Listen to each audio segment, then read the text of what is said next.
In this part of the course, we are going to discuss one of the most important problems that we have in quadrature modulators, and it's a mismatch between the two arms, so we could call it I-Q mismatch.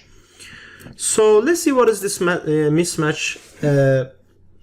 Due to circuit nonlinearities, one of the carrier phases in QPSK. So this QPSK example, it can be any type of quadrature modulation. So it can be, for example, 8PSK or other quadrature modulation that we use quadrature modulator, the I and Q. So it's not only for QPSK. So we say the phases, let's say in QPSK modulators, suffer from small phase error.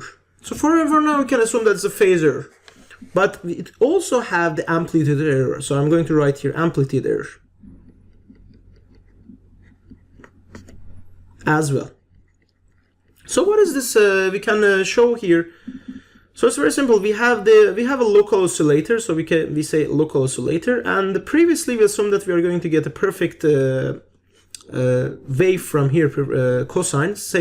Let's say the amplitude is 1, and so we have cosine omega ct, and here we are going to have a 90-degree phase shift, so 90 degrees, and at the output we are going to have the sine omega ct. So then we multiply this by I and multiply this by Q. We had this, but we have to know generally this doesn't happen in real life because there are nonlinearities. There are mismatches. In the real circuit, we always have a mismatch between these two cosine and the sine. So when we write the quadrature modulation, we already previously we assumed that everything is perfect, but actually it's not like that. There's a small mismatch between these two waves. So here I'm writing the mismatch in form of phase. So this theta is the mismatch. So generally this should be 0, yeah? If it is 0, we are going to have the same thing. So this part actually, the A1 is the I. Yep, the A1 is I, and A2 is a Q, the Q part. So we multiply A1 by AC. So this is the output of the I arm. So we can say, for example, after mixer. The amplitude after mixer, we can call it, let's say, IO, and this one is going to be QO. So if this theta is 0, everything is perfect. But if this is not 0, we have to rewrite this again. So how we can rewrite? We can write cosine A plus B as cosine A, cosine B, plus sine A, sine B.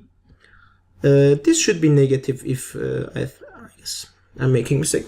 So here you can, if you write like this, you're going to have this result. So right now you can see that everything is changed.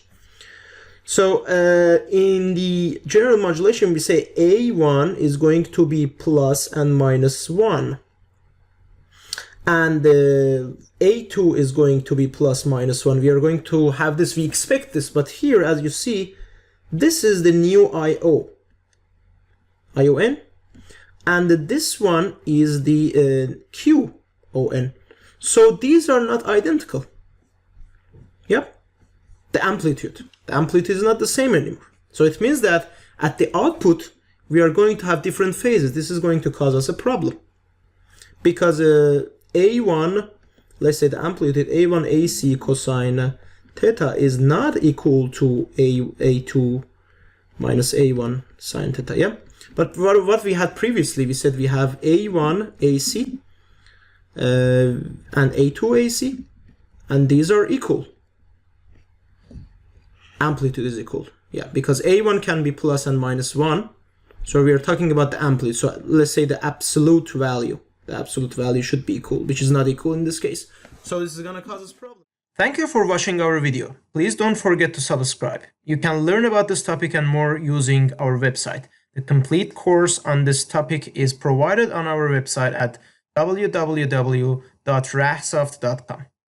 Rahsoft is providing a complete certificate on radio frequency. The courses are complete step-by-step approach with quiz and examples, and certificate of completion will be provided upon finishing each course.